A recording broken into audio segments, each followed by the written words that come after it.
O'zi boy bo'lish oson, bittagina duo yetadi. Bir kun ustozimdan hazil aralash so'radim-da. Qur'oni Karimda boshqa kitoblarda hamma narsa bor. Bitta dona duo o'qib boyib ketsa bo'lmaydimi deb so'rasam, bor unaqa duo dedilar. Dedim, unda o'rgating dedim. Ertalabdan kechgacha yugur-yugur qilib yurimiz, bu pul topamiz deb. Bitta duoni o'qib boy bo'lib ketsa zo'r ekan-ku dedim. Aytdilarki, agar shu ishni qilsangiz, o'rgataman dedilar.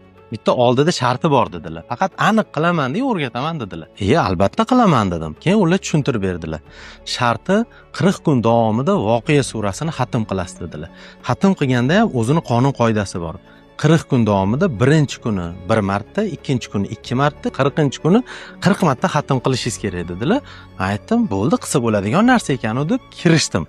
Voqea surasi o'rtacha sura, taxminan 2,5-3 minut o'qib tugatsangiz bo'ladi. Birinchi kuni bitta xatm qildim, ikkinchi kuni ikkita, 18 yo 19-kuni ketadigan bo'lib qoldim, qolib ketdi. Keyin ustozimdan so'rasam, aytdilarki, endi siz bitta xatm qarz bo'lib qoldingiz, uni uzmasangiz bo'lmaydi. Ha, mayli dedim. Shunaqa bo'lib, xatmni tugatish o'rniga minusga kirib ketishni boshladim-da. Keyin to'xta dedim, hayotimni tartiblamasam bo'lmas ekan dedim. Voqli turishni yo'lga qo'yishni boshladim sekin, yozishni boshladim sekin, tezroq o'qishni o'rgandim. 3 daqiqada emas, 1,5 daqiqada Voqea surasini yodlab oldim. Shunaqa qilib sekin-sekin hayotimni o'zgartirishni boshladim. Voqli turaman, xatmni qilaman, boshqa ishlarni qilaman. Lekin hayot qiziq, bir kun biznes, bir kun kasal bo'lib, shu asnoda 4 ta xatm qarzman. Keyin birin-ketin ulardan qutulishni boshladim. Mana shu oddiygina 40 kunlik xatmga mani 1 yil umrim ketdi. Lekin shu orada men hayotimni to'g'irladim, voqli turishni o'rgandim, ishlarimni rejalashni yo'lga qo'ydim. Va shu orada bizning ishlarimiz ham sheriklar bilan juda ham yurishib ketdi.